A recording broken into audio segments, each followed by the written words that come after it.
Hello everyone, this is दीक्षा कलूरिया। आज मैं आपके सामने शेयर करने वाली हूँ न्यू एजुकेशन पॉलिसी 2020। जितने भी मुझे देख रहे स्टूडेंट्स हो, कॉम्पिटिटिव एग्ज़ाम की तैयारी कर रहे या पेरेंट्स, सबको पता होना चाहिए कि जो न्यू एजुकेशन पॉलिसी आई है 2020 वो क्या है और क्या पैटर्न रहेगा उसका। तो जैसे कि हम सब पढ़ते आए हैं स्टार्टिंग से कि 10+2 का जो पैटर्न हम सब पढ़ते आए हैं, लेकिन अब जो पैटर्न आया है न्यू एजुकेशन पॉलिसी में वो आया है 5+3+4 का पैटर्न आया है। ये जो पैटर्न है ये भी मैं आपके सामने शेयर करूंगी, लेकिन सबसे पहले मैं आपको जो ज़रूरी पॉइंट्स हैं हमारे एजुकेशन पॉलिसी को लेके वो मैं आप सबके साथ शेयर करना चाहूँगी। फर्स्ट अगर हम पॉइंट की बात करें तो फर्स्ट पॉइंट हमारे सामने है कि लैंग्वेज बैरियर। 34 इयर्स के बाद ये जो चेंज आया है एजुकेशन सेक्टर को लेके बहुत अच्छा चेंज है, सबको अवेयरनेस इसके बारे में होनी चाहिए। लैंग्वेज बैरियर की अगर हम बात करें, जितना भी 5th स्टैंडर्ड तक जो हमारा स्टूडेंट रहेगा उसको जो हमारी मदर टंग है उस पे ही एजुकेशन दी जाएगी, मतलब अपनी मदर टंग पढ़ाई जाएगी वहाँ पर, और इससे क्या होगा, जो एनरोलमेंट होगी वो इंक्रीज़ होगी। सेकंड पॉइंट की अगर हम बात करें तो मल्टी डिसिप्लिनरी एजुकेशन होगी। मल्टी डिसिप्लिनरी एजुकेशन में जितने भी जो बॉर्डर चॉइसेस रहती थी सब्जेक्ट की उसको ख़त्म कर दिया गया है। बच्चा जो चाहता है कि मेरे को ये सब्जेक्ट लेना है वो ले सकता है। जैसे अगर किसी को हिस्ट्री लेना है प्लस साइंस भी लेना है और मैथ्स भी लेना है वो भी ले सकता है बच्चा। इससे क्या होगा, जो हमारे स्टूडेंट्स होंगे उनकी जो थिंकिंग होगी वो क्रिएटिव होगी, कम्युनिकेशन इम्प्रूव होगा। इसमें जो मेन प्रॉब्लम है आती है कि कैसे जो मल्टी डिसिप्लिनरी एजुकेशन है उसके बारे में बच्चों को जागरूक किया जाए। तो ये जो काउंसलिंग होगी वो इसके लिए मोस्ट इम्पॉर्टेंट होगी। थर्ड पॉइंट की अगर हम बात करें तो मल्टीपल एंट्री होगी। मल्टीपल एंट्री में ये होगा कि बच्चा कभी भी लीव कर सकता है और कभी भी अपनी जो स्टडी है वो कंटिन्यू कर सकता है। लेकिन ग्रेजुएशन के टाइम पे जैसे कुछ जो बच्चे हैं ड्यू टू फाइनेंस की कमी से या किसी की जॉब लग जाती है तो वो क्या होता है कि अपनी आधी पढ़ाई छोड़कर चले जाता है, लेकिन अब ऐसा नहीं है। अगर कोई भी बच्चा अपनी आधी पढ़ाई छोड़कर जाता है तो उसको कुछ ना कुछ ज़रूर मिलेगा, डिप्लोमा, डिग्री। ये भी मैं आपके सामने जो एजुकेशन जो पैटर्न है जब मैं आपके सामने वो शेयर करूँगी तब इसके बारे में भी आपको जो पता लग जाएगा। सिंगल रेगुलेटर की अगर हम बात करें, जैसे अगर कोई भी फॉर्म भरना होता था हमें तो हमें अलग अलग डिपार्टमेंट में जाके उनके साइन करवाने होते थे। तो अब ऐसा नहीं रहेगा। एक सिंगल रेगुलेटरी जो होगी वो हमारे जितने भी साइन वगैरह होंगे सिर्फ वही करेगी। वो है HECI। HECI is the higher education commission of India. यही जितने भी साइन वगैरह होंगे सारे यही होंगे, जितने भी कॉलेजेस होंगे वो सब इसी के अंडर होंगे। फिफ्थ पॉइंट की अगर हम बात करें तो वोकेशनल एजुकेशन होगी। वोकेशनल एजुकेशन में कोई भी बच्चा पोल्ट्री सीखना चाहता है, कोडिंग सीखना चाहता है, प्लम्बरिंग सीखना चाहता है, कारपेंटरिंग सीखना चाहता है, पेंटिंग, एनीथिंग, वो सब अपने वोकेशनल एक मेन रहेगा कि वोकेशनल और टेक्नीशियन जितने भी होंगे ये इसके अंदर ऐड हैं। कोई भी अगर बच्चा कोई भी अपना स्किल डेवलप करने के लिए कुछ भी कोर्स लेना चाहता है वो ले सकता है अपनी मर्जी से। 6 पॉइंट की अगर हम बात करें, मेकअप कर दिया है इन्होंने बिल्कुल रिपोर्ट कार्ड का। जिस तरह जो हमारा रिपोर्ट कार्ड हुआ करता था, पहला रिपोर्ट कार्ड में जितने भी हमारे मार्क्स होते थे, यूनिट टेस्ट या टर्मिनल टेस्ट जितने भी होते थे वो डाले जाते थे, लेकिन अब ऐसा नहीं होगा। रिपोर्ट कार्ड में हमारे फाइनल एग्ज़ाम के मार्क्स तो डाले जाएंगे, पर उसी के साथ साथ जो हमारा सेल्फ आइडेंटिफाई के मार्क्स वो डाले जाएंगे। फ्रेंड्स के साथ हमारा जो हमें फ्रेंड्स मार्क्स देंगे वो डाले जाएंगे, प्लस जो हमारे टीचर्स की तरफ से मार्क्स होंगे वो उस सब को बना के हमारा जो रिपोर्ट कार्ड एक रेडी किया जाएगा। बोर्ड एग्ज़ाम की बात करें तो बोर्ड एग्ज़ाम इन्होंने बिल्कुल ही ख़त्म कर दिया है, क्योंकि ये जो NEP 2020 आया है इन्होंने जितना भी फोकस किया है वो सारा फोकस इनका स्किल के ऊपर है कि हम कैसे स्किल हैं जो वो स्टूडेंट्स की बढ़ा सकें।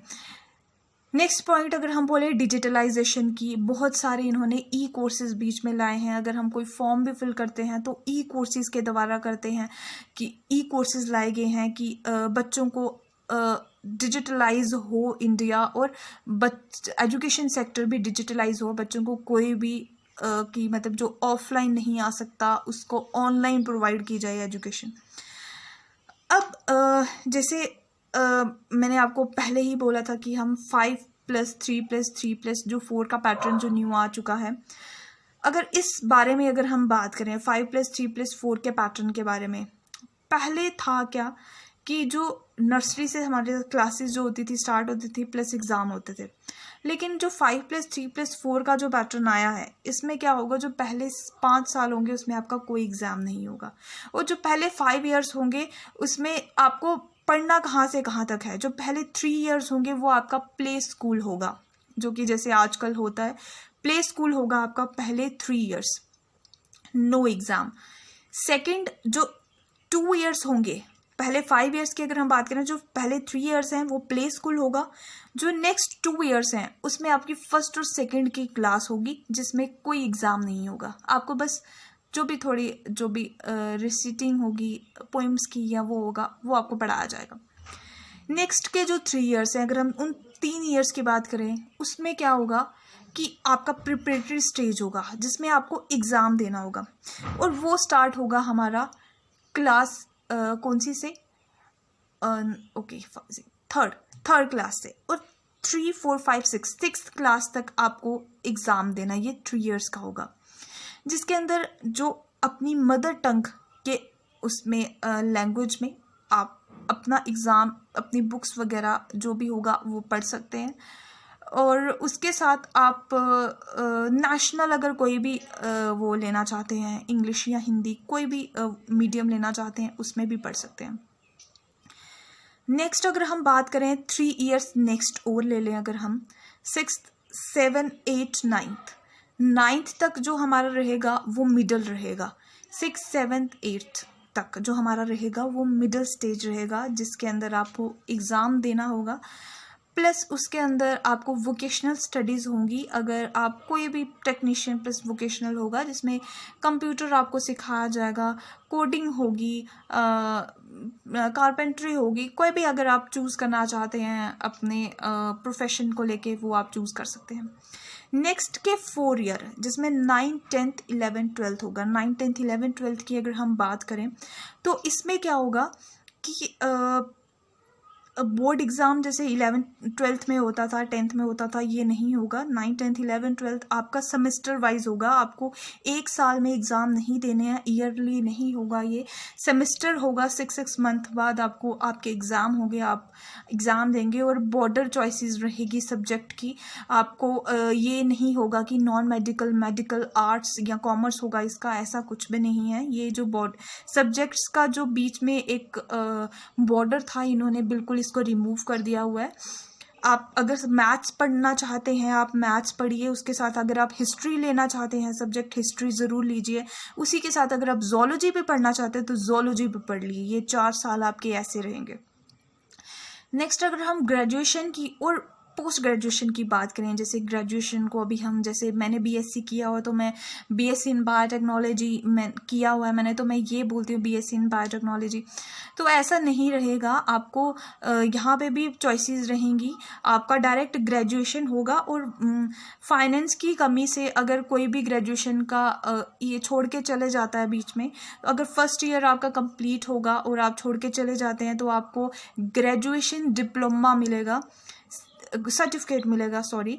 सेकेंड ईयर में आपको, अगर सेकेंड ईयर तक पढ़ा है आपने और आप छोड़ के चले जाते हैं, आपको ग्रेजुएशन डिप्लोमा आपको मिलेगा जो 2 इयर्स का होगा। थर्ड ईयर करके जाते हैं तो डिग्री मिलेगी 3 इयर्स की, और अगर आप 4 ईयर करके जाते हैं तो आपको ग्रेजुएशन रिसर्च उसके साथ लिखा होगा कि 4 साल की ग्रेजुएशन की हुई है। पोस्ट ग्रेजुएशन की अगर हम बात करें तो पोस्ट ग्रेजुएशन में उन्होंने 1 और 2 साल रखे हुए हैं। जो बच्चे ग्रेजुएशन में 4 साल अपने कंप्लीट करते हैं और उनको ग्रेजुएशन रिसर्च का अगर मिलता है तो उनका जो पोस्ट ग्रेजुएशन होगा वो सिर्फ 1 ईयर का होगा। और अगर हम बात करें 3 ईयर जिन्होंने डिग्री ग्रेजुएशन किया हुआ है, अगर वो आगे पोस्ट ग्रेजुएशन करना चाहता है तो वो 2 इयर्स का जो होगा पोस्ट ग्रेजुएशन करेगा। बहुत सारे चेंजेस आए हैं हमारी एजुकेशन सेक्टर को लेके, बहुत अच्छे भी चेंजेस हैं, कुछ बीच में प्रॉब्लम्स भी हैं, जैसे अगर किसी को भी अपनी बॉर्डर चॉइसेस अगर सब्जेक्ट की करनी हो, अपनी चॉइसेस करनी हो सब्जेक्ट की, तो आपको एक बेहतर काउंसलिंग की ज़रूरत है कि कौन सा सब्जेक्ट मैं चूज़ कर सकता हूँ। एक ट्रेनर की ज़रूरत है कि आपको वो बता सके कि मैं कौन सा सब्जेक्ट अपने चूज़ करूँ या क्या करूँ। बहुत अच्छी चेंजेस आई हैं एजुकेशन सेक्टर में। अगर कोई अच्छी चीज़ आती है तो हमें उसे अप्रिशिएट करना चाहिए। इसमें ज़्यादा से ज़्यादा स्किल में फोकस किया हुआ है, डिजिटलाइजेशन में फोकस किया हुआ है, पर्सनैलिटी डेवलपमेंट में फोकस किया हुआ है। लास्ट हम मार्क्स कार्ड की अगर हम बात करें, जो आपका रिजल्ट बनेगा वो भी इन्होंने बिल्कुल सिंपल, जैसे मैंने बात कर ली थी कि कैसे उन्होंने रिजल्ट को 4 पार्ट्स में डिवाइड किया हुआ है। एक तो जो भी आपका होगा, जो आप पढ़ रहे होंगे, एक तो उसके मार्क्स होंगे, प्लस आपका सेल्फ मार्क्स होंगे, प्लस फ्रेंड्स की तरफ से मार्क्स दिए जाएंगे, टीचर्स की तरफ से मार्क्स दिए जाएंगे। तो जो भी बच्चा क्लासरूम में होगा उसका बिहेवियर आपके फ्रेंड्स की तरफ, अपने टीचर्स की तरफ बिल्कुल एक नॉर्मल बिहेवियर होगा। इससे क्या होगा, जो आपका पर्सनालिटी है उसमें थोड़ी बहुत जो होगी डेवलपमेंट होगी। जो बच्चा होगा वो बचपन से ही सीखना स्टार्ट हो जाएगा। सो आई थिंक आपको वीडियो अच्छी लगी होगी और आपको पता लगा होगा कि जो एजुकेशन पॉलिसी है ये न्यू क्या आई है। मैंने बिल्कुल ब्रीफ तरीके से आपको समझाया हुआ है। Thank you so much.